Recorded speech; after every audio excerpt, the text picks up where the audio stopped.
নমস্কার, আমি Debashis home coaching Bangla educational YouTube চ্যানেলে তোমাদের সকলকে স্বাগত জানাই। দেখো, আমরা ইন্ডিয়ান পলিটির ক্লাস শুরু করেছিলাম, আর ইন্ডিয়ান পলিটির খুবই একটা গুরুত্বপূর্ণ পার্ট হচ্ছে ইন্ডিয়ান কনস্টিটিউশন অর্থাৎ ভারতীয় সংবিধান। তো ভারতীয় সংবিধান নিয়ে আমরা আলোচনা করছিলাম এবং ভারতীয় সংবিধানের উপর পার্ট 1 থেকে পার্ট 4 চারটি গুরুত্বপূর্ণ ক্লাস আমরা করিয়েছি, যেখানে গুরুত্বপূর্ণ 200টি এমসিকিউ কোশ্চেন খুব ডিটেলসে আলোচনা করা হয়েছে। দেখো, একটি এমসিকিউ কোশ্চেনে 4টা অপশান থাকে, সেই 4টা অপশান রিলেটেড কী কী কোশ্চেন হয়, এক্সট্রা আরও কী কী কোশ্চেন হয়, সমস্ত তথ্য আমরা প্রিভিয়াস ভিডিওতে আলোচনা করেছি।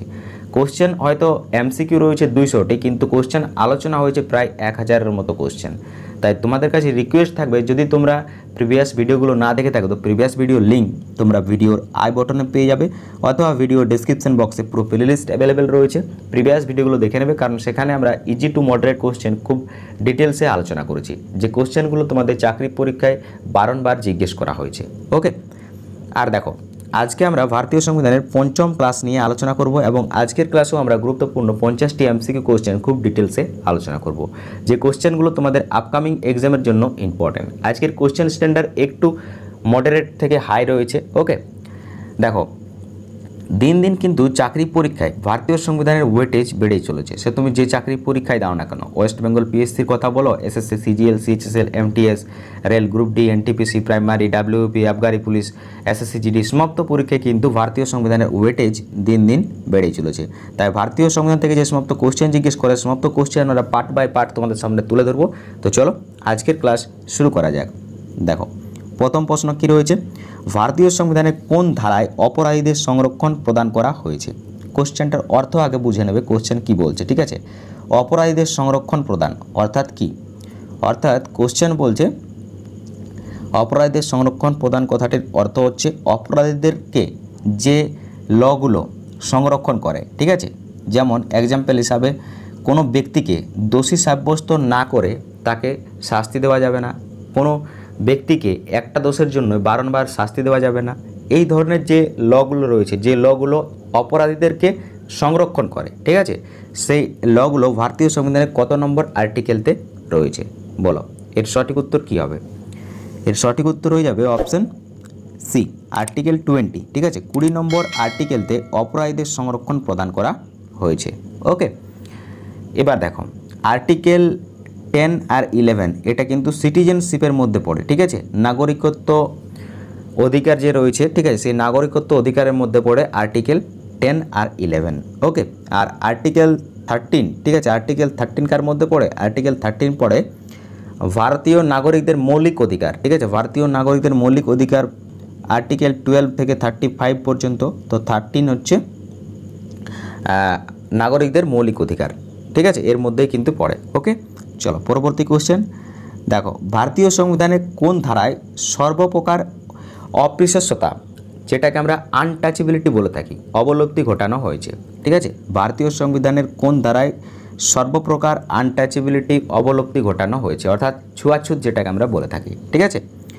খুবই ইম্পর্টেন্ট কোশ্চেন। তো বলো এর সঠিক উত্তর কী হবে? এর সঠিক উত্তর কী হবে বলো? এর সঠিক উত্তর হয়ে যাবে অপশান ডি, আর্টিকেল 17, অর্থাৎ আর্টিকেল 17তে আনটাচেবিলিটি বা ছুয়াছুতের উল্লেখ রয়েছে। ওকে, এবার দেখো অপশান বি, আর্টিকেল 15তে কিসের উল্লেখ রয়েছে? আর্টিকেল 15তে উল্লেখ রয়েছে ধর্ম, জাতি, বর্ণ, লিঙ্গ বা জন্মস্থানের ভিত্তিতে রাষ্ট্র কোনো নাগরিকের বিরুদ্ধে বৈষম্য করতে পারবে না। এ সম্বন্ধে উল্লেখ রয়েছে আর্টিকেল 15 অর্থাৎ 15তে। আর আর্টিকেল 16 অর্থাৎ 16 নম্বর আর্টিকেলে কিসের উল্লেখ রয়েছে? সরকারি চাকরি বা সরকারি পদে নিয়োগের ক্ষেত্রে সকলের সুযোগ সমান থাকবে, এটা আর্টিকেল 16 উল্লেখ রয়েছে। ওকে, চলো পরবর্তী কোশ্চেন।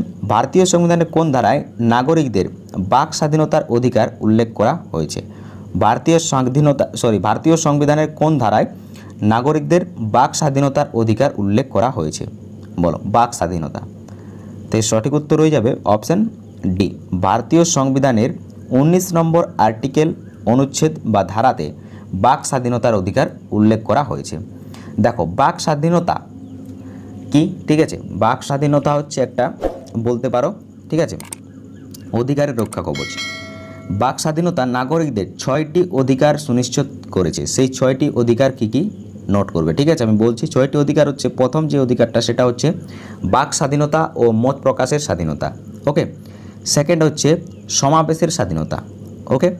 থার্ড হচ্ছে সংঘ গঠনের স্বাধীনতা। ফোর্থ হচ্ছে চলাচলের স্বাধীনতা। ফিফথ হচ্ছে অধিবাস বা স্থায়ীভাবে বসবাসের স্বাধীনতা। আর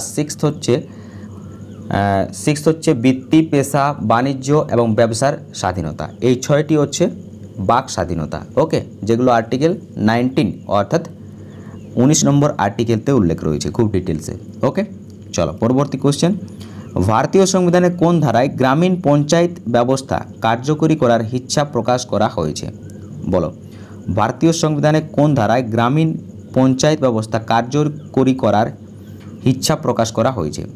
এর সঠিক উত্তর কী হবে? একটু দাঁড়াও, 4টা অপশান তোমাদের দেখাচ্ছে না, এবার ঠিক দেখাবে। চলো পরবর্তী কোশ্চেনে অ্যান্সার করো। এর সঠিক উত্তর কী হবে? এর সঠিক উত্তর হয়ে যাবে অপশান এ, আর্টিকেল 40 অর্থাৎ 40 নম্বর আর্টিকেলতে গ্রামীণ পঞ্চায়েত ব্যবস্থা কার্যকরী করার ইচ্ছা প্রকাশ করা হয়েছে, ওকে। চলো পরবর্তী কোশ্চেন দেখো, লোকসভায় পাবলিক অ্যাকাউন্টেন্ট কমিটির সদস্য সংখ্যা কত? লোকসভার মধ্যে পাবলিক অ্যাকাউন্টেন্ট কমিটির সদস্য সংখ্যা কত? ঠিক আছে, যে কমিটিটাকে শর্ট ফর্মে বলে থাকে পিএসি, সেই কমিটির সদস্য সংখ্যা লোকসভায় কয়জন থাকে?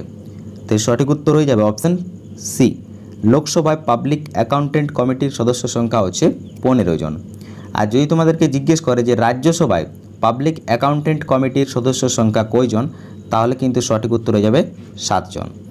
আর পাবলিক অ্যাকাউন্টেন্ট কমিটির মোট সদস্য সংখ্যা হচ্ছে 15 + 7 = 22 জন, যার মধ্যে 15 জন সদস্য সংখ্যা লোকসভায় থাকে এবং রাজ্যসভায় থাকে 7 জন সদস্য সংখ্যা, ওকে। মোট 22 জন সদস্য সংখ্যা হচ্ছে পাবলিক অ্যাকাউন্টেন্ট কমিটির, ওকে।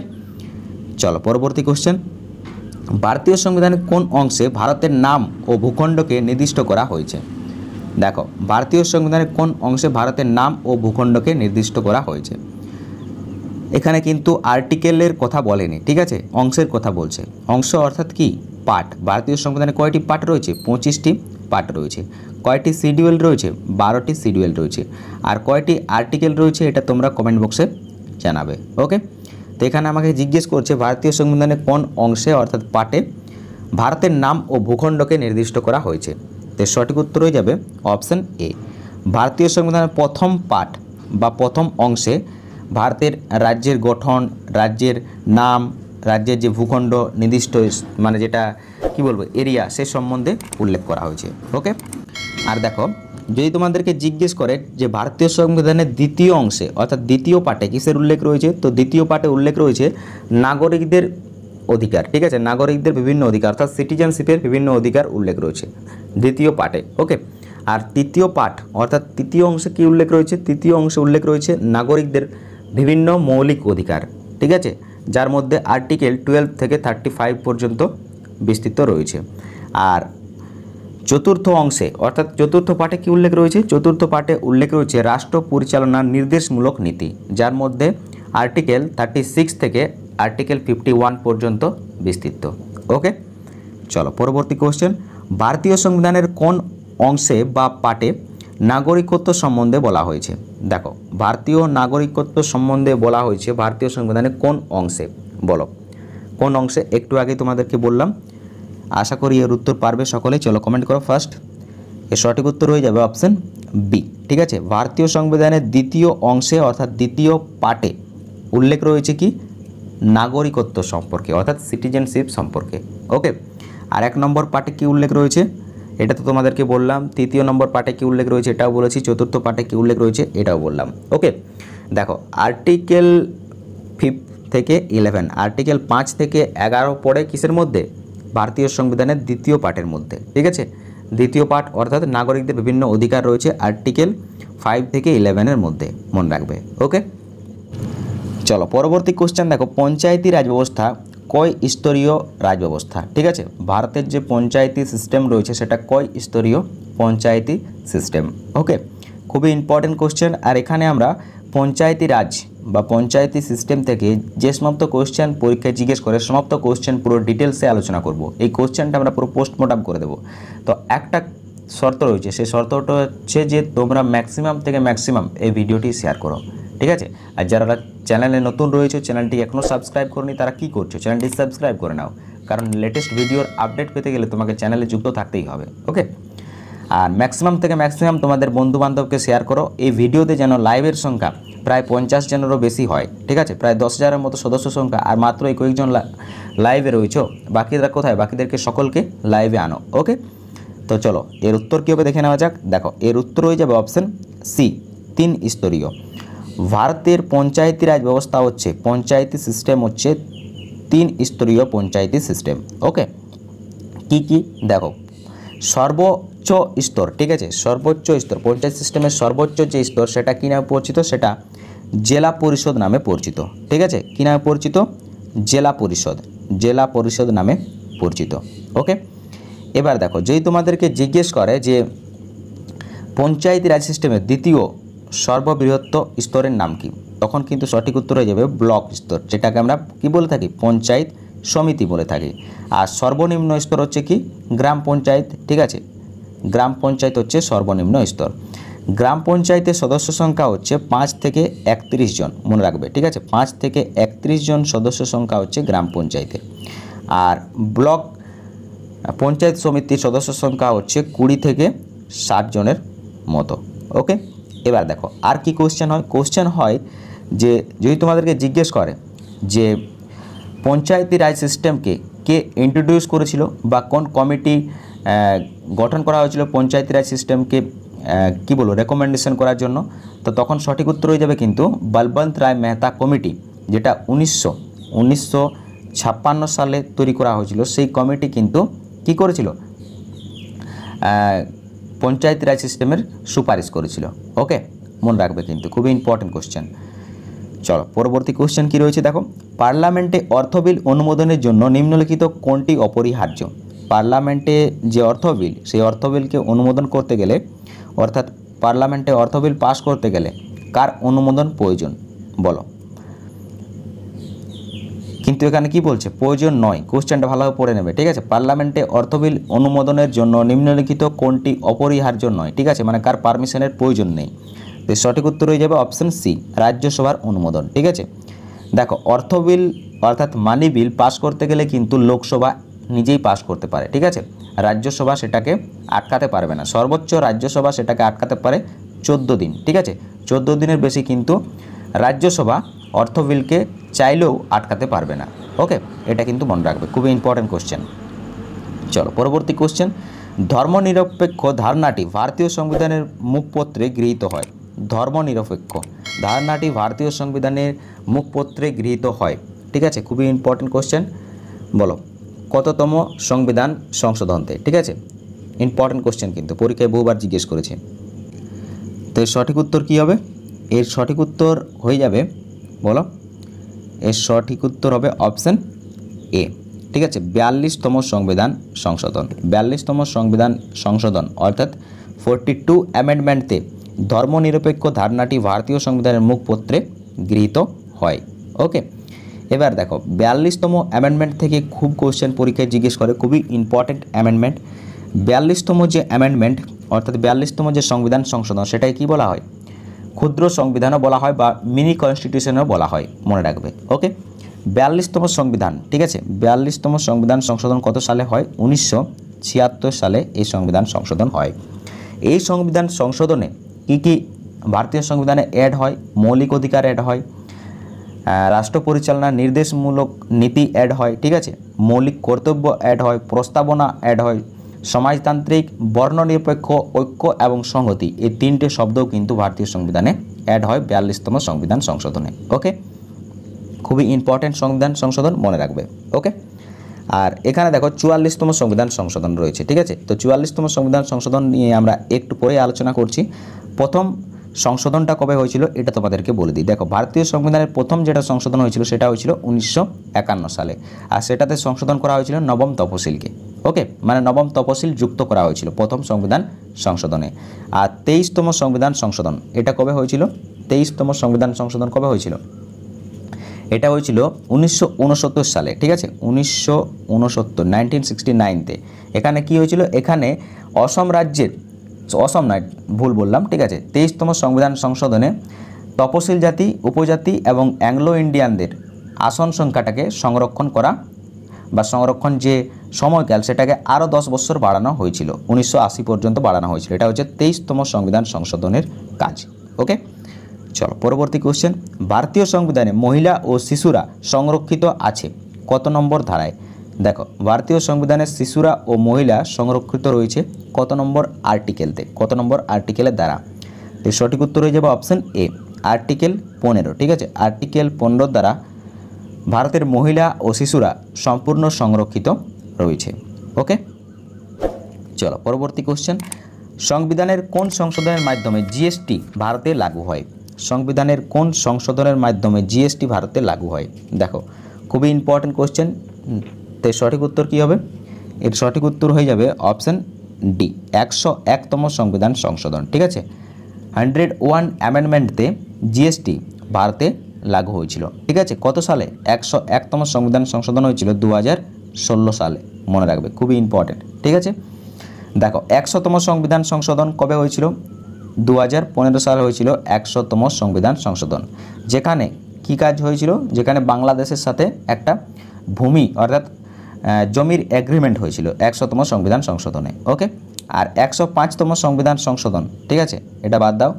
99তম সংবিধান সংশোধন, এটা কবে হয়? 99তম সংবিধান সংশোধন হয়েছিল কবে? এটা হয়েছিল 2014 সালে। ঠিক আছে, যেখানে বিচারপতিদের নিয়োগের উপর গুরুত্ব দেওয়া হয়েছে এবং সুপ্রিম কোর্টের তত্ত্বাবধানে বিচারপতিদের নিয়োগের যে আইন সেটা পাস হয়। ঠিক আছে, 2015 সালে, মনে রাখবে।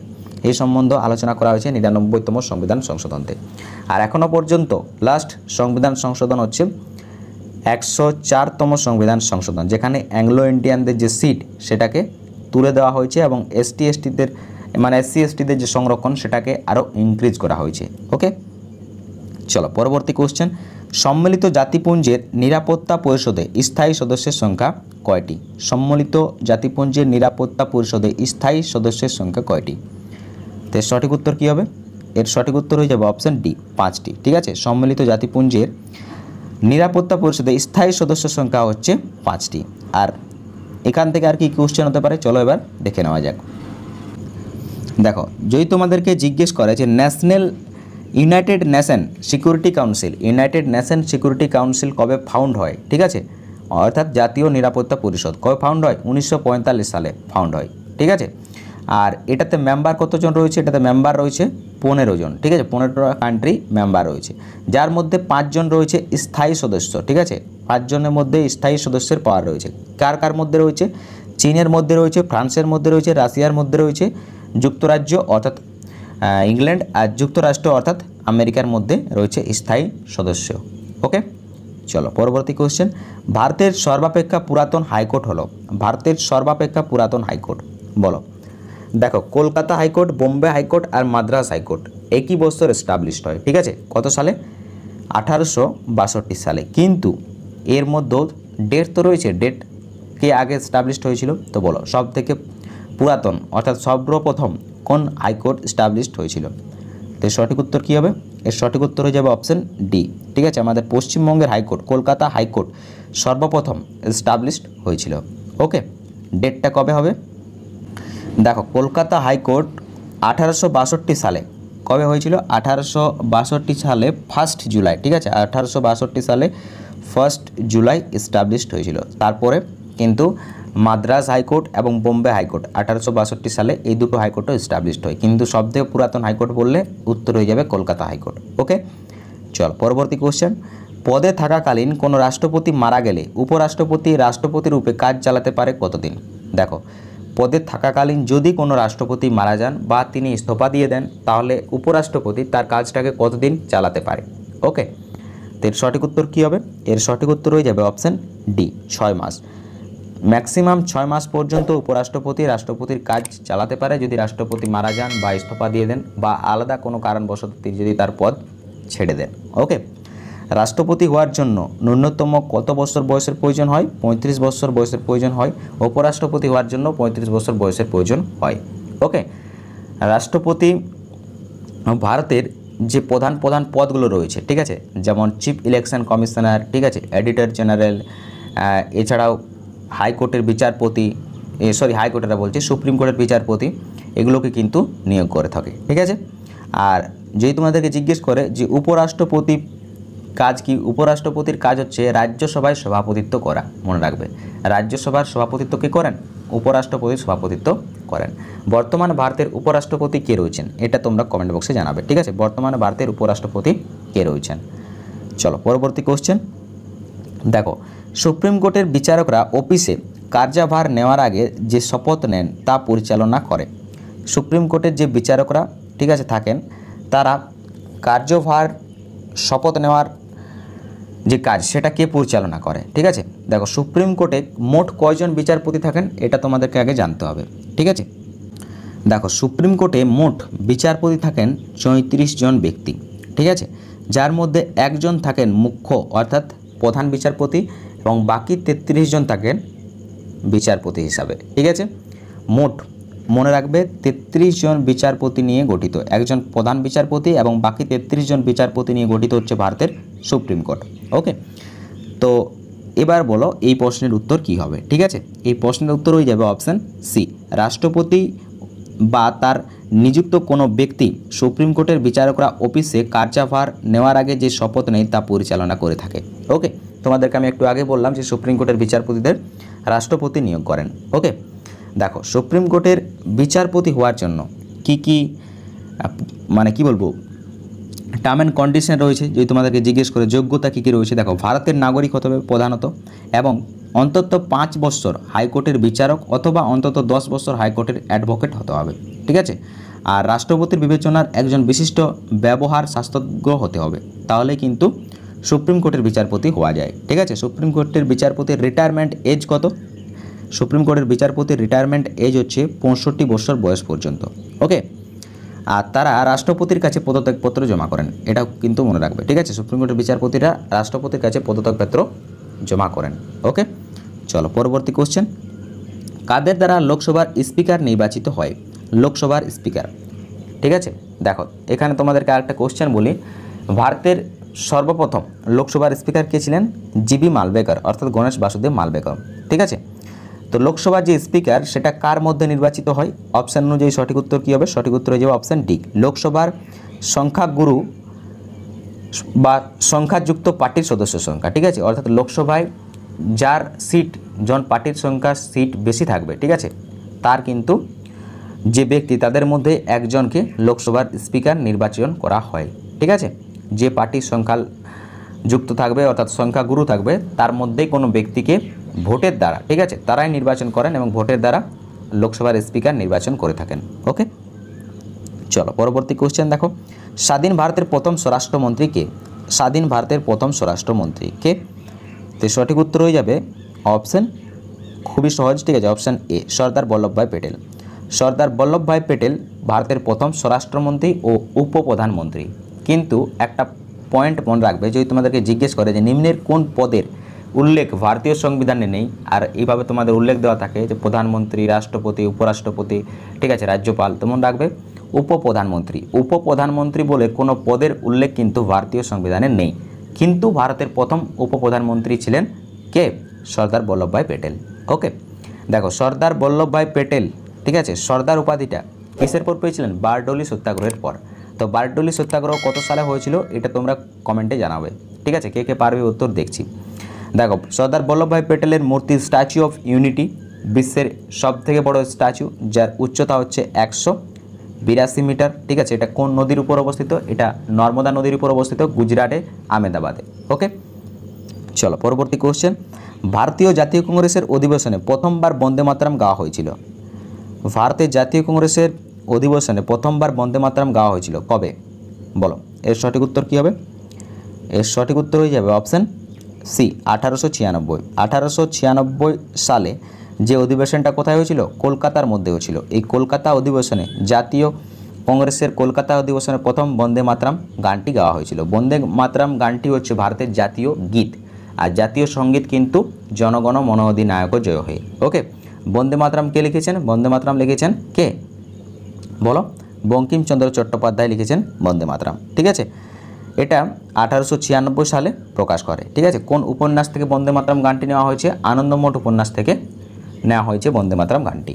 ওকে, এটা প্রথম কে গেয়েছিলেন? তো মনে রাখবে, কবিগুরু রবীন্দ্রনাথ ঠাকুরই কিন্তু প্রথম বন্দে মাতরম গানটি গেয়েছিলেন কলকাতা অধিবেশনে। ওকে, চলো পরবর্তী কোশ্চেন দেখো। প্রথম লোকপাল বিল সংসদে উপস্থাপনা করা হয়েছিল, প্রথম লোকপাল বিল সংসদে উপস্থাপন করা হয়েছিল কত সালে? এর সঠিক উত্তর কী হবে?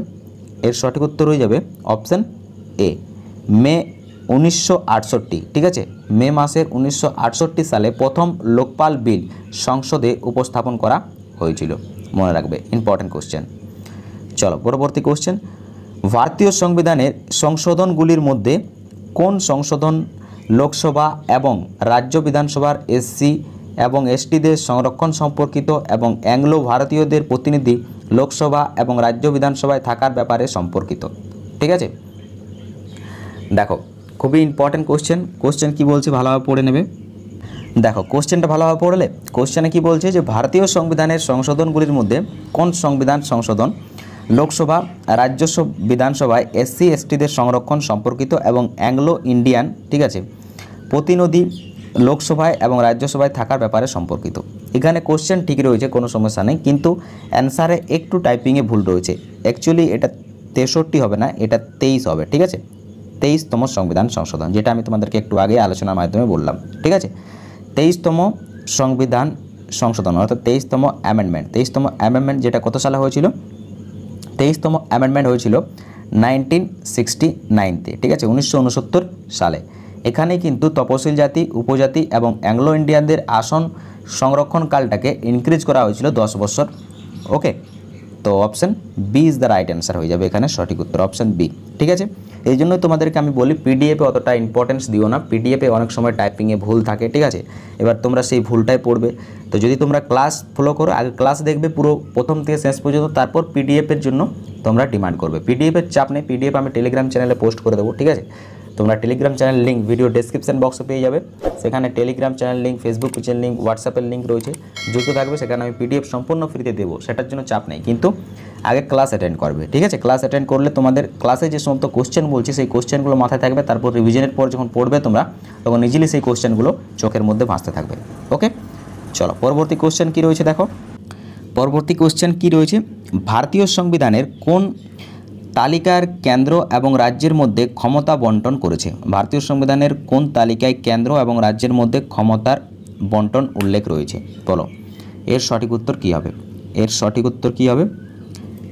এর সঠিক উত্তর হয়ে যাবে তোমাদের অপশান ডি। ঠিক আছে, 7 শিডিউল। ঠিক আছে, সপ্তম তপশিল বা 7 শিডিউলতে কেন্দ্র এবং রাজ্যের মধ্যে ক্ষমতা বন্টনের উল্লেখ রয়েছে। ঠিক আছে, দেখো সপ্তম যে তপশিল সেটাতে কেন্দ্র ও রাজ্যের মধ্যে ক্ষমতা ও কার্যের বন্টনের উল্লেখ রয়েছে। ঠিক আছে, এবার দেখো অপশান এ প্রথম তপশিল অর্থাৎ ফার্স্ট শিডিউল। ফার্স্ট শিডিউলতে কিসের উল্লেখ রয়েছে? ফার্স্ট শিডিউলতে উল্লেখ রয়েছে রাজ্য ও কেন্দ্রশাসিত অঞ্চলগুলির তালিকা। এবার দেখো option B second schedule. Second schedule অর্থাৎ দ্বিতীয় তপশিলে কিসের উল্লেখ রয়েছে? দ্বিতীয় তপশিলে উল্লেখ রয়েছে রাষ্ট্রপতি, রাজ্যপাল, সুপ্রিম কোর্ট বিচারপতি, হাইকোর্টের বিচারপতি এদের বেতন সম্বন্ধে। ওকে, এবার দেখো 6 শিডিউল। ঠিক আছে, ষষ্ঠ তপশিলে কিসের উল্লেখ রয়েছে? ষষ্ঠ তপশিলে উল্লেখ রয়েছে আসাম, মেঘালয়, ত্রিপুরা, মিজোরাম, অরুণাচল প্রদেশের উপজাতি অঞ্চল সম্পর্কে উল্লেখ রয়েছে 6 শিডিউলতে। ওকে, চলো পরবর্তী কোশ্চেন। সকল নাগরিকের কথা বলা ও মত প্রকাশের স্বাধীনতা ভারতীয় সংবিধানে কোন আর্টিকেলে নিশ্চিত করা হয়েছে? বলো, খুবই ইম্পর্টেন্ট কোশ্চেন। কি বলছে? সকল নাগরিকদের কথা বলা ও মত প্রকাশের স্বাধীনতা ভারতীয় সংবিধানে কোন আর্টিকেলে নিশ্চিত করা হয়েছে? তো সঠিক উত্তর হয়ে যাবে অপশান অনুযায়ী অপশান ডি, আর্টিকেল 19। ঠিক আছে, 19 নম্বর আর্টিকেলতে বাক স্বাধীনতা দেওয়া হয়েছে। বাক স্বাধীনতার অর্থগুলোই হচ্ছে কি, এই যে রয়েছে কথা বলা, মত প্রকাশের স্বাধীনতা, এগুলো সব আর্টিকেল 19-এর মধ্যে রয়েছে। ওকে, এবার দেখো আর্টিকেল 16 তো বললাম চাকরিতে সকলের সমান অধিকার। ঠিক আছে, আর্টিকেল 17 তো বললাম। ঠিক আছে, আনটাচেবিলিটি। আর্টিকেল 18 কি রয়েছে? আর্টিকেল 18-তে রয়েছে সংবিধান রাষ্ট্র কর্তৃত্ব সামরিক যে বিদ্যা বিষয়ক উপাধি প্রদান। ঠিক আছে, উপাধি প্রদান নিষিদ্ধ করা হয়েছে, অর্থাৎ উপাদান নয়, উপাধি প্রদান নিষিদ্ধ, মনে রাখবে। ঠিক আছে, উপাধি প্রদান নিষিদ্ধ রয়েছে আর্টিকেল 18-তে। ওকে, আর্টিকেল 18টা একটু বড় রয়েছে, সেখানে অনেকগুলো পার্ট রয়েছে আর খুব ডিটেলসে রয়েছে। তো সিম্পলি যদি তোমাদেরকে কোশ্চেন জিজ্ঞেস করে তো এটাই জিজ্ঞেস করবে যে উপাধি প্রদান নিষিদ্ধ কত নম্বর আর্টিকেলে উল্লেখ রয়েছে, তো আর্টিকেল 18 হয়ে যাবে সঠিক উত্তর। ওকে, চলো পরবর্তী কোশ্চেন, সংবিধানের কোন ধারায় রাজ্যপালকে রাজ্যের শাসন বিভাগের ক্ষমতা দেওয়া হয়েছে? সংবিধানের কোন ধারায় রাজ্যপালকে রাজ্যের শাসন বিভাগের ক্ষমতা দেওয়া হয়েছে? বা এই কোশ্চেনটা আবার জিজ্ঞেস করতে পারে যে সংবিধানের কোন ধারাতে রাজ্যপালের ক্ষমতার উল্লেখ রয়েছে, তো সঠিক উত্তর হয়ে যাবে অপশান সি। ঠিক আছে, 154 নম্বর আর্টিকেল বা ধারাতে কিসের উল্লেখ রয়েছে? রাজ্যপালের ক্ষমতার সম্বন্ধে উল্লেখ রয়েছে। ওকে, দেখো রাজ্যপাল হতে গেলেও ন্যূনতম 25 বছর বয়সের প্রয়োজন হয়। ঠিক আছে, রাজ্যপালকে কে নিয়োগ করে থাকেন? রাজ্যপালকেও কিন্তু নিয়োগ করে থাকেন ভারতের রাষ্ট্রপতি।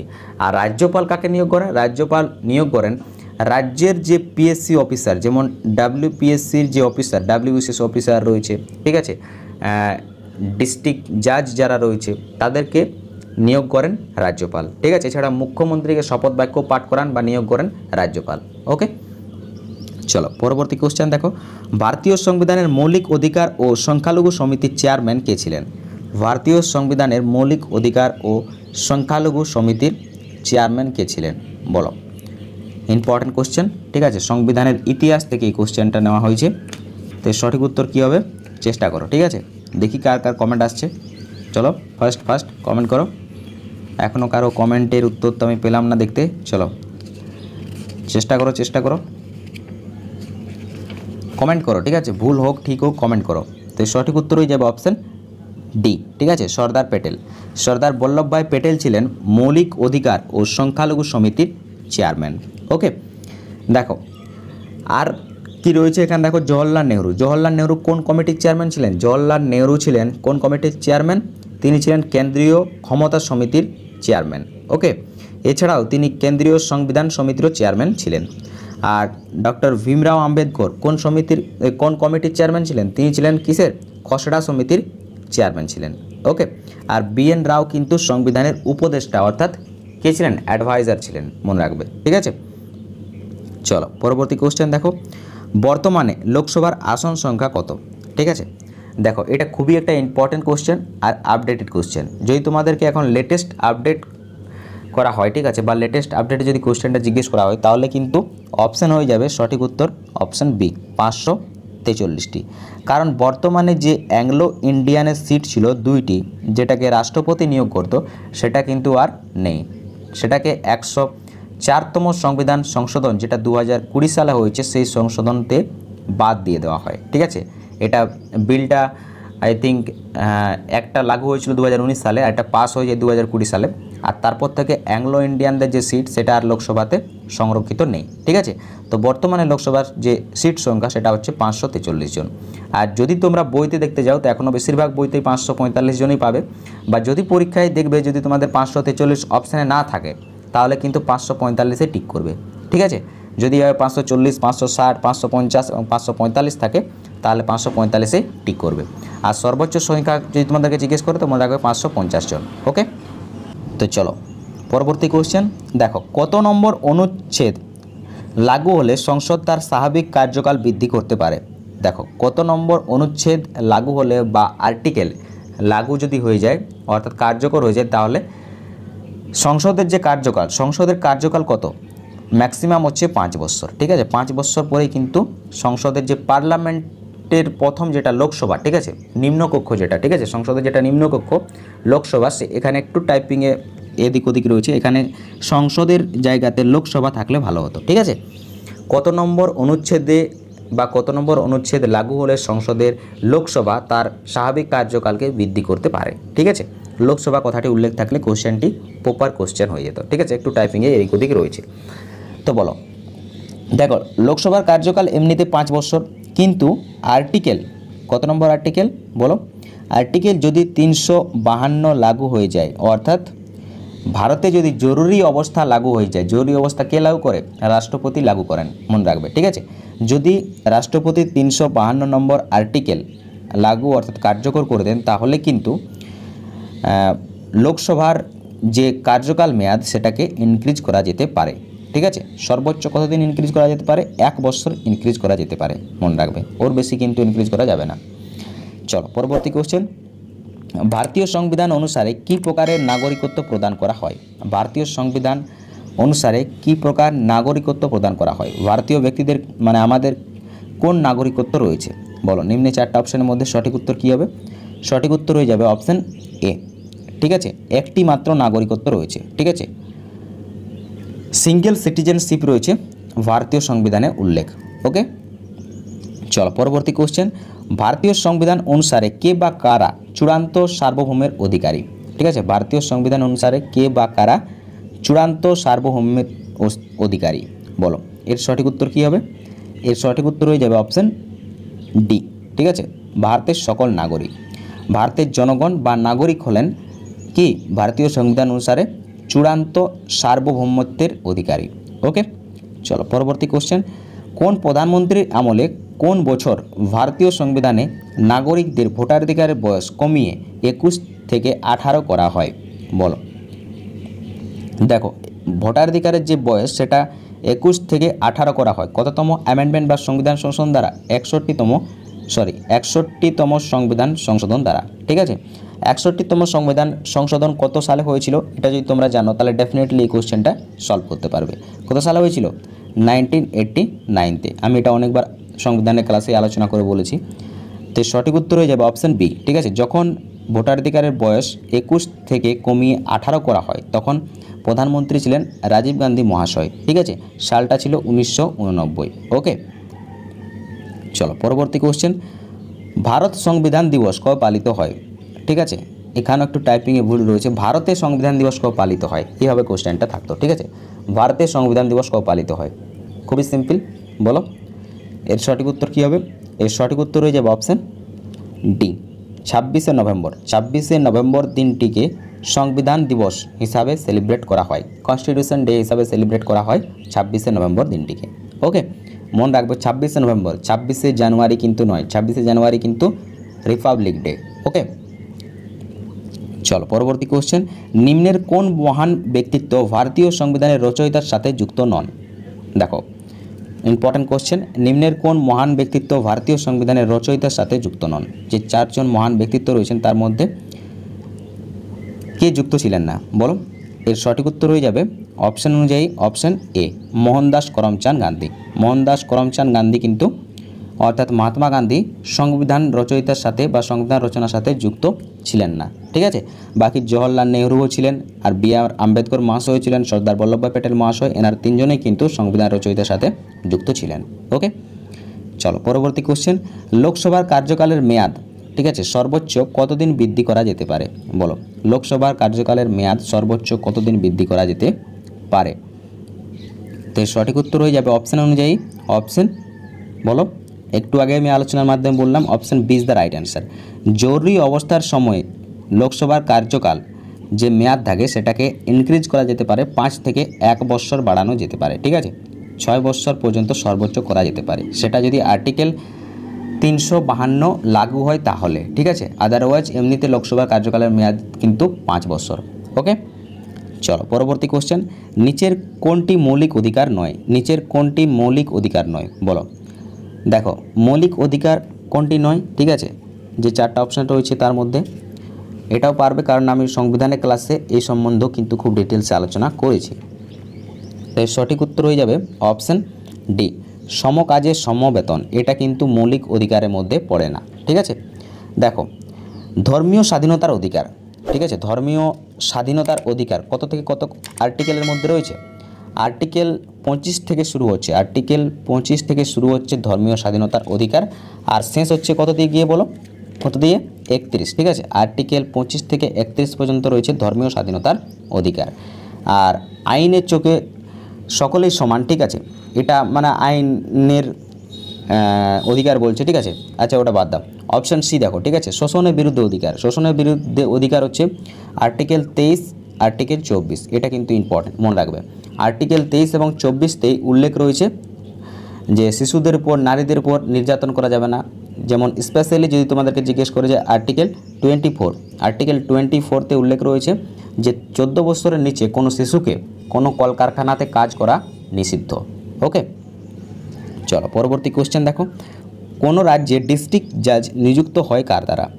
দেখো আমি তোমাদেরকে এটাও আলোচনার মাধ্যমে আগেই বলেছি, কোনো রাজ্যে ডিস্ট্রিক্ট জাজ নিযুক্ত হয় কার দ্বারা, ঠিক আছে, ডিস্ট্রিক্ট ম্যাজিস্ট্রেট কার দ্বারা নিযুক্ত হন? তো সঠিক উত্তর হয়ে যাবে অপশান এ, গভর্নর অর্থাৎ রাজ্যপাল দ্বারা, ঠিক আছে। রাজ্যপাল কিন্তু ডিস্ট্রিক্ট জাজদেরকে নিয়োগ করেন। ওকে, চলো পরবর্তী কোশ্চেন। এছাড়াও কাকে কাকে নিয়োগ করেন এটা তোমরা কমেন্টে জানাবে, ঠিক আছে। কাকে নিয়োগ করেন? ওয়েস্ট বেঙ্গল পিএসসির অফিসারদেরকে নিয়োগ করেন, ঠিক আছে। এছাড়াও মানে আমাদের যে রাজ্যের মুখ্যমন্ত্রী হন তাকেও শপথ বাক্য পাঠ করান বা নিয়োগ করেন। ওকে, তো চলো এর সঠিক উত্তর কী হবে দেখো। পরবর্তী প্রশ্ন কী রয়েছে? পশ্চিমবঙ্গে ভূমি সংস্কার আইন বলবৎ হয়। পশ্চিমবঙ্গে ভূমি সংস্কার আইন কবে লাগু হয় বলো? ভূমি সংস্কার আইন কবে লাগু হয়? দেখো পশ্চিমবঙ্গ ভূমি সরকার আইন পাস হয়ে গিয়েছিল 1955-তে, কিন্তু লাগু কবে হয়েছিল? 1956, 1956 সালে পশ্চিমবঙ্গে ভূমি সংস্কার আইন লাগু হয়েছিল। ওকে, চলো পরবর্তী কোশ্চেন। ভারত বিভাজন হয় কোন পরিকল্পনার ভিত্তিতে? ভারত ডিভাইডেড হয় কোন পরিকল্পনার ভিত্তিতে বলো? ভারত বিভাজন হয় কোন পরিকল্পনার ভিত্তিতে? খুবই simple, option B is the right answer, Mountbatten পরিকল্পনা, ঠিক আছে। লর্ড মাউন্টব্যাটেন কে ছিলেন? লর্ড মাউন্টব্যাটেন ছিলেন স্বাধীন ভারতের প্রথম গভর্নর জেনারেল। ওকে, কিন্তু যদি তোমাদেরকে জিজ্ঞেস করে যে স্বাধীন ভারতের প্রথম ভারতীয় গভর্নর জেনারেল, তখন কিন্তু সঠিক উত্তরে যাবে রাজা গোপালাচারী। ওকে, আর মাউন্টব্যাটেন ছিলেন স্বাধীন ভারতের প্রথম গভর্নর জেনারেল, ঠিক আছে। আর এই মাউন্টব্যাটেনের পরিকল্পনা অনুসারে ভারত ও পাকিস্তানকে দুই ভাগে ডিভাইডেড করা হয়, ঠিক আছে। 14ই আগস্ট রাত 12টার সময় দুই ভাগে ডিভাইডেড হয়ে যায় ভারত ও পাকিস্তান। ওকে, চলো পরবর্তী কোশ্চেন দেখো। ভারতীয় পঞ্চায়েতি রাজ ব্যবস্থার প্রকার, ঠিক আছে, এই কোশ্চেনটা রিপিট হয়ে গেছে, তো এটা আমি অলরেডি আগে খুব ডিটেলসে আলোচনা করেছি। Option C is the right answer, ঠিক আছে। পঞ্চায়েতি রাজ ব্যবস্থা ত্রিস্তরীয়। চলো পরবর্তী কোশ্চেন। ভারতীয় সংবিধানের 10ম তপশিলে কোন বিষয়ের সঙ্গে সম্পর্কিত? ঠিক আছে, 10ম তপশিল, ভারতীয় সংবিধানের 10ম তপশিল কার সাথে সম্পর্কিত বলো? এর সঠিক উত্তর হয়ে যাবে অপশান অনুযায়ী অপশান ডি, ঠিক আছে, দলত্যাগ বিরোধী আইন। দলত্যাগ বিরোধী আইন যেটা 52তম সংবিধান সংশোধন, ঠিক আছে, 52 অ্যামেন্ডমেন্ট, 52তম সংবিধান সংশোধনে উল্লেখ রয়েছে 10ম তপশিল অর্থাৎ দলত্যাগ বিরোধী আইন, যেটা 1985 সালে পাস হয়েছিল। তো এটা ভারতীয় সংবিধানের 10ম তপশিলের উল্লেখ রয়েছে এই সম্বন্ধে, ঠিক আছে। খুবই ইম্পর্টেন্ট, মনে রাখবে, ঠিক আছে। তোমাদেরকে যদি কোশ্চেন জিজ্ঞেস করে যে দলত্যাগ বিরোধী আইন কত সালে পাস হয়, তো মনে রাখবে উত্তরে যাবে 1985। কততম সংবিধান সংশোধন দ্বারা? মনে রাখবে 52তম সংবিধান সংশোধন দ্বারা, ঠিক আছে। আর একটা কোশ্চেন জিজ্ঞেস করতে পারে তৎকালীন ভারতের প্রধানমন্ত্রী কে ছিলেন, তো বলো 1985 সালে ভারতের প্রধানমন্ত্রী কে ছিলেন? এর সঠিক উত্তর কিন্তু তোমরা কমেন্ট বক্সে জানাবে, ঠিক আছে। 1985 সালে ভারতের প্রধানমন্ত্রী কে ছিলেন? ওকে, চলো পরবর্তী কোশ্চেন দেখো। নিম্নলিখিত দেশগুলির মধ্যে কোনটিতে অলিখিত সংবিধান রয়েছে? নিম্নলিখিত যে 4টা অপশান রয়েছে তার মধ্যে কোন দেশে অলিখিত সংবিধান রয়েছে? তো এর সঠিক উত্তর হয়ে যাবে অপশান বি, ব্রিটেন। ব্রিটেনে কিন্তু অলিখিত সংবিধান রয়েছে। বাকি মার্কিন যুক্তরাষ্ট্র, পাকিস্তান এবং ভারত এই 3টি জায়গাতেই লিখিত সংবিধান রয়েছে। আর ভারতীয় সংবিধান কিন্তু সব থেকে বৃহত্তম লিখিত সংবিধান, মনে রাখবে, সব থেকে বৃহত্তম লিখিত সংবিধান। ওকে, চলো পরবর্তী কোশ্চেন। নিম্নলিখিত কোনটি ভারতীয় সংবিধানের বৈশিষ্ট্য নয়? দেখো 4টা অপশান রয়েছে, সেই 4টা অপশানের মধ্যে কোনটা ভারতীয় সংবিধানের বৈশিষ্ট্যর মধ্যে পড়ে না? তো ভালোভাবে পড়ো 4টা অপশান, তারপর বলো সঠিক উত্তর কী হবে। দেখো এর সঠিক উত্তর হয়ে যাবে, বলো এর সঠিক উত্তর কী হবে? এর সঠিক উত্তর তোমাদের হয়ে যাবে অপশান সি, ঠিক আছে, রাষ্ট্রপতি শাসিত শাসন ব্যবস্থা। দেখো ভারতে কিন্তু সংসদীয় শাসন ব্যবস্থা চলে, ঠিক আছে, প্রধানমন্ত্রীর শাসন ব্যবস্থা চলে, ভারতের রাষ্ট্রপতি শাসন ব্যবস্থা চলে না। যেমনটা তোমরা আমেরিকাতে দেখতে পাবে, আমেরিকাতে কি চলে? রাষ্ট্রপতির শাসন ব্যবস্থা চলে, কিন্তু ভারতে চলে আমাদের প্রধানমন্ত্রীর শাসন ব্যবস্থা। ওকে, এটা কিন্তু মনে রাখবে। So option C is the right answer, রাষ্ট্রপতির শাসন ব্যবস্থা ভারতীয় সংবিধানের বৈশিষ্ট্য নয়। দেখো পরবর্তী কোশ্চেন কি রয়েছে, বর্তমানে ভারতীয় সংবিধানের কত নম্বর ধারায় সম্পত্তির অধিকার রয়েছে? সম্পত্তির অধিকার, ওকে, দেখো এই সম্পত্তির অধিকার কিন্তু প্রথমে যখন অ্যাড হয় ভারতীয় সংবিধানে, অর্থাৎ 42তম অ্যামেন্ডমেন্ট দ্বারা যখন 1976-তে মৌলিক অধিকার হিসাবে সম্পত্তির অধিকার অ্যাড হয়েছিল, তখন কিন্তু মৌলিক অধিকারের সংখ্যা কয়টি ছিল? তখন মৌলিক অধিকারের সংখ্যা ছিল 7টি, মনে রাখবে। কিন্তু বর্তমানে মৌলিক অধিকারের সংখ্যা কয়টি রয়েছে? বর্তমানে মৌলিক অধিকারের সংখ্যা রয়েছে 6টি, ঠিক আছে, যেটা 44তম সংবিধান সংশোধন কত সালে হয়েছিল? 1978 সালে। এই 44তম সংবিধান সংশোধনে সম্পত্তির অধিকারকে মৌলিক অধিকার থেকে বাদ দেওয়া হয়। আর বর্তমানে মৌলিক অধিকারের সংখ্যা রয়েছে 6টি। ঠিক আছে, কেন বাদ দেওয়া হয়? দেখো, সম্পত্তির অধিকার কি ছিল? সম্পত্তির অধিকার ছিল, ধরে নাও তোমার কোনো জায়গা রয়েছে বা তোমার কোনো সম্পত্তি বা জমি রয়েছে, সেই জমি দিয়ে সরকারের কোনো প্রজেক্ট যাচ্ছে। এক্সাম্পল হিসাবে ধরে নাও সেখানে ন্যাশনাল হাইওয়ে যাচ্ছে। এবার তুমি যদি চাও তোমার জমিকে তুমি বিক্রি করতেও পারো, নাও করতে পারো। এটা ছিল 42তম সংবিধানের সংশোধনে যখন মৌলিক অধিকার হিসাবে সম্পত্তির অধিকার ছিল, কিন্তু 44তম সংবিধান সংশোধনে সেটাকে বাদ দিয়ে দেওয়া হয় মৌলিক অধিকার থেকে, কারণ সেটাতে বাধা সৃষ্টি হচ্ছিল সরকারের প্রজেক্টে, যার জন্য সেটাকে সম্পত্তির অধিকার থেকে বাদ দেওয়া হয়। ওকে, সম্পত্তির অধিকার থেকে আর বলছি, ঠিক আছে, মৌলিক অধিকার থেকে সম্পত্তির অধিকারকে বাদ দেওয়া হয়। ওকে, চলো, আর এই প্রশ্নের সঠিক উত্তর এবার কী হবে দেখে নেওয়া যাক। কোশ্চেনে কী বলছে যে বর্তমানে ভারতীয় সংবিধানে কত নম্বর ধারায় সম্পত্তির অধিকার রয়েছে? তো সঠিক উত্তর হয়ে যাবে অপশান বি, বর্তমানে আর্টিকেল 300, ঠিক আছে, আর্টিকেল 300A-তে রয়েছে সম্পত্তির অধিকারের উল্লেখ। ওকে, চলো পরবর্তী কোশ্চেন, রাজ্য আইনসভা কী কী নিয়ে গঠিত? রাজ্য আইনসভা কী কী নিয়ে গঠিত?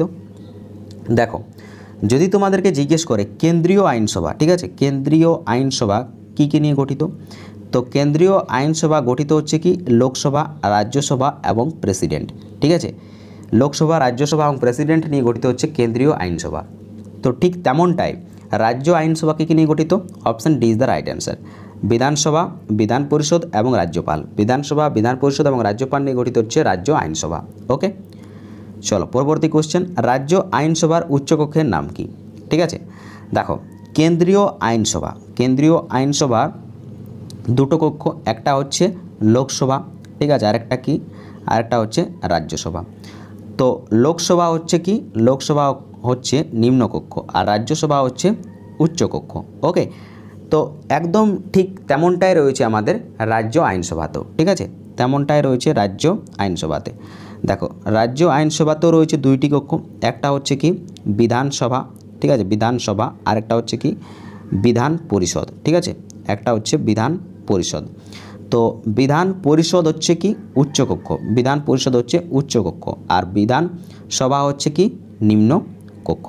ওকে, সো অপশান এখানে সঠিক উত্তর হয়ে যাবে অপশান সি, বিধান পরিষদ হচ্ছে রাজ্য আইনসভার উচ্চকক্ষের নাম। ওকে, এইভাবে তোমাদেরকে কনসেপ্ট ক্লিয়ার করে পড়তে হবে। দেখো, শুধু এমসিকিউ কোশ্চেন পড়ে কিন্তু যদি তোমরা মানে কি বলবো জিকেতে স্ট্রং হতে চাও তাহলে কিন্তু একটু সমস্যা রয়েছে, কিন্তু এভাবে যদি কনসেপ্ট ক্লিয়ার করে পড়ো তাহলে কিন্তু ডেফিনেটলি তোমরা এক না একদিন জিকেতে স্ট্রং হবেই। কারণ দেখো, ডাইরেক্ট যদি তোমরা এমসিকিউ কোশ্চেন পড়ো সেটা একটা লিমিটেড সময়ের জন্য মাথায় থাকবে, তারপর অটোমেটিকলি সেটা ডিলিট হয়ে যাবে। কিন্তু যদি তোমরা এরকম কনসেপ্ট ক্লিয়ার করে পড়ো তো সেটা একটা দীর্ঘস্থায়ী থাকবে। এই জন্য তোমাদেরকে আমি বলি পিডিএফে বেশি মাধ্যম দেবে না, পিডিএফ তো রয়েছে, তোমরা ক্লাসে বেশি প্রাধান্য দেখাবে। ওকে, চলো পরবর্তী কোশ্চেন, বিধায়ক হতে গেলে ন্যূনতম কত বয়স প্রয়োজন? দেখো, এখানেও একটা কনসেপ্ট ক্লিয়ার করি, ঠিক আছে, তারপর এই প্রশ্নের উত্তর জানাচ্ছি। তার আগে তোমরা কমেন্টে জানাবে এর উত্তর। লোকসভা, রাজ্যসভা, ঠিক আছে, লোকসভা এবং রাজ্যসভা যেটা হচ্ছে কেন্দ্রীয় আইনসভার উচ্চকক্ষ ও নিম্নকক্ষ। তো লোকসভার সদস্য হতে গেলে 25 বছর বয়সের প্রয়োজন হয়, অর্থাৎ এমপি হতে গেলে, ঠিক আছে, এমপি হতে গেলে 25 বছর বয়সের প্রয়োজন হয়। আর রাজ্যসভার সদস্য হতে গেলে 30 বছর বয়সের প্রয়োজন হয়।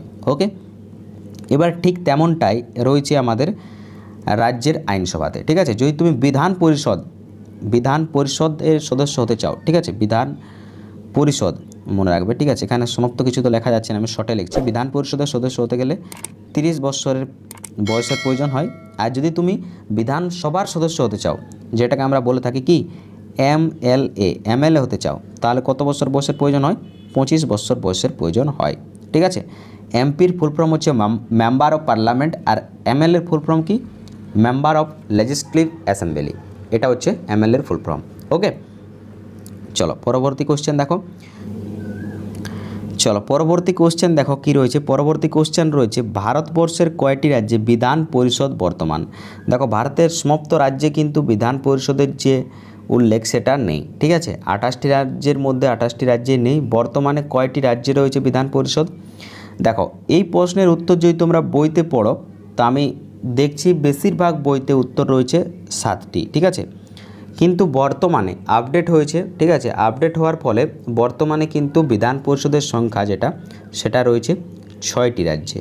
ওকে, সো যদি তোমরা অপশানের মধ্যে 6টি পাও তাহলে 6টি ক্লিক করবে, আর যদি অপশানের মধ্যে না থাকে 6টি, 7টি থাকে যেমনটা এখানে রয়েছে, তাহলে অপশান সেটাই টিক করবে, অর্থাৎ 7কেই টিক করবে। ওকে, তো এখানে আমরা সঠিক উত্তর চুজ করব অপশান বি, 7টি। ঠিক আছে, কিন্তু যদি এই 5টির জায়গায় অপশানে থাকতো 6টি অপশান এতে, তাহলে আমরা কিন্তু অপশান একেই ক্লিক করতাম। ওকে, এবার দেখো কোন কোন রাজ্যে বিধান পরিষদ রয়েছে। ঠিক আছে, বিধান পরিষদ রয়েছে উত্তরপ্রদেশ, বিহার, কর্ণাটক, মহারাষ্ট্র, ঠিক আছে, তেলেঙ্গানা, এই সমস্ত কিন্তু রাজ্যে রয়েছে বিধান পরিষদ।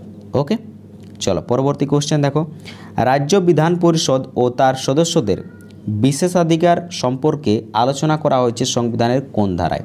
বলো, এর সঠিক উত্তর কী হবে? এর সঠিক উত্তর কী হবে বলো? খুবই ইম্পর্ট্যান্ট কোশ্চেন এটাও একটা। তো এর সঠিক উত্তর হয়ে যাবে অপশান এ।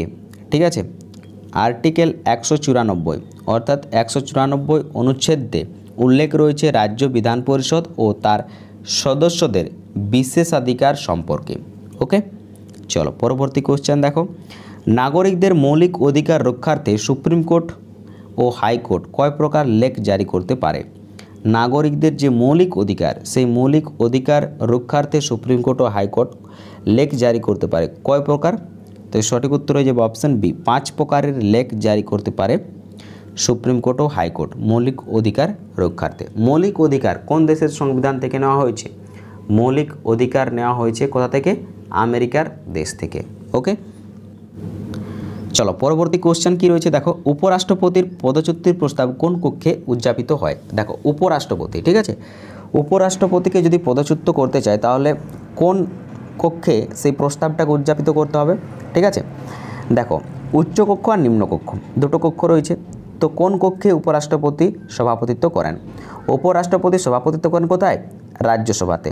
তাহলে উপরাষ্ট্রপতিকে পদচ্যুত করতে গেলে কোথায় প্রস্তাবটা তুলতে হবে? অপশান বি, রাজ্যসভাতে। ঠিক আছে, রাজ্যসভার সংখ্যা গুরু সদস্য যদি চান তাহলে সেটা তার এগেনস্টে অর্থাৎ উপরাষ্ট্রপতির এগেনস্টে প্রস্তাব নিতে পারে, তারপর সেই প্রস্তাবকে লোকসভায় পাঠানো হবে, তারপর কিন্তু উপরাষ্ট্রপতিকে পদচ্যুত করা যেতে পারে।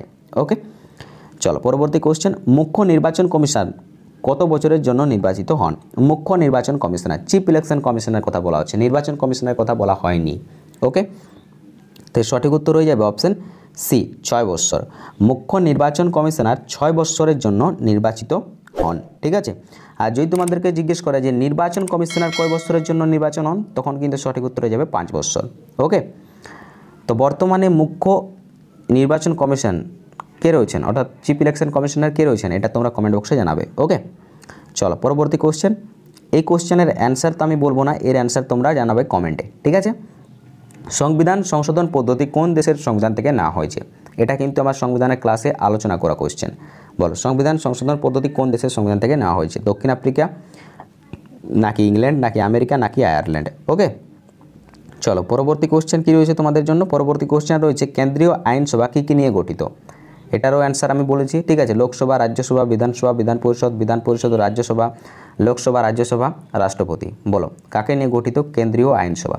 এই দুটি কোশ্চেনের এই অ্যান্সার তোমরা কমেন্ট বক্সে জানাবে। ঠিক আছে, পুরো সিটি 1 সিটি 2 করে অ্যান্সারগুলো জানাবে। যার অ্যান্সার আমাকে সব থেকে বেস্ট মনে হবে তার কমেন্টে